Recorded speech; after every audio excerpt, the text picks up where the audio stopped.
नमस्कार दोस्तों, मैं कमल राघव स्वागत करता हूं आपका हमारे चैनल बहुत अच्छा चैनल में।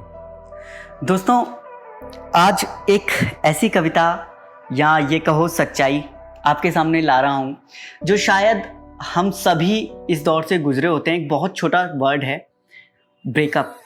दोस्तों, सुनने में तो ये बहुत छोटा शब्द है, बट यकीन मानो जब ये होता है तो ना भूख अच्छी लगती है, ना प्यास अच्छी लगती है, ना कोई इंसान अच्छा लगता है, ना किसी से बात करने का मन करता है, ना कहीं जाने का मन करता है, ना किसी से मिलने का मन करता है।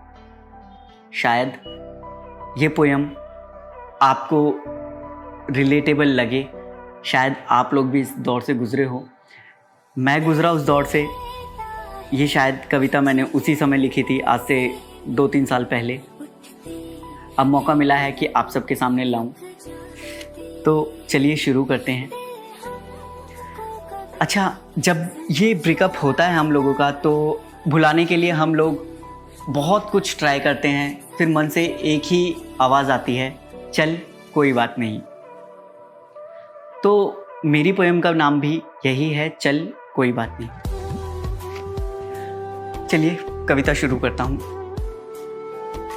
चल कोई बात नहीं, तू मेरे साथ नहीं। चल कोई बात नहीं, तू मेरे साथ नहीं। पर मेरे बारे में तू बोले, इतनी तेरी औकात नहीं।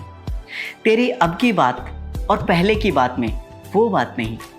चल कोई बात नहीं।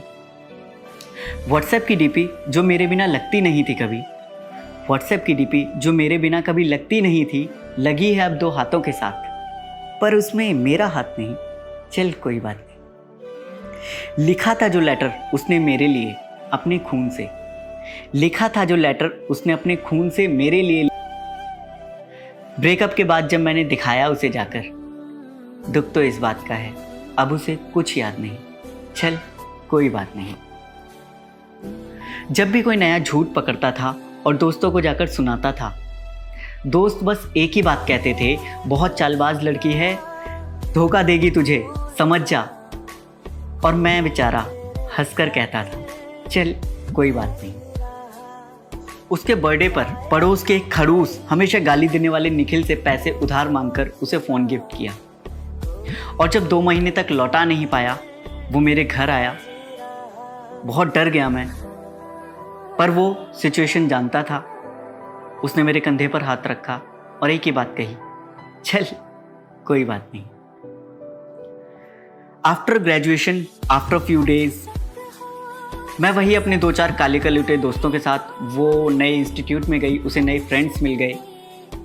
इंस्टा फेसबुक पर स्टेटस आने लग गए, friends forever, friends our life.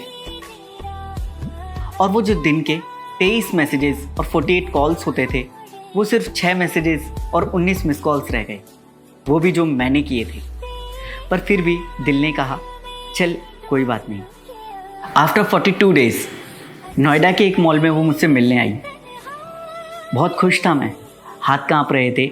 इससे पहले कि कुछ कहता, उसका फ़ोन रिंग हुआ, कॉलिंग पापा, and number was blocked. Number block था।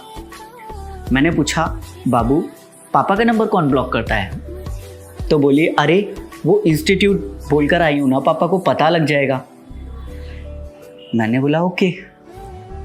फिर मैं कुछ कहने वाला था, तभी फ़ोन रिंग हुआ, अगेन पापा। इस बार मैंने नंबर ध्यान से देखा एंड आई आस्क्ड हर, मैंने उससे पूछा, baby what's your fathers number? She replied, मुझे याद नहीं। मैंने कहा 9968419811। मुझे याद है पर तुम्हें याद नहीं। समझ चुका था बहुत कुछ चीज़ें। उसके कंधे पर हाथ रखकर मैंने कहा, जहाँ भी रहना खुश रहना। आंसू छलकते हुए चला गया मैं वहाँ से। मेट्रो में बस एक ही बात याद करता रहा और दिल को समझाता रहा, चल कोई बात नहीं, चल कोई बात नहीं, चल कोई बात नहीं।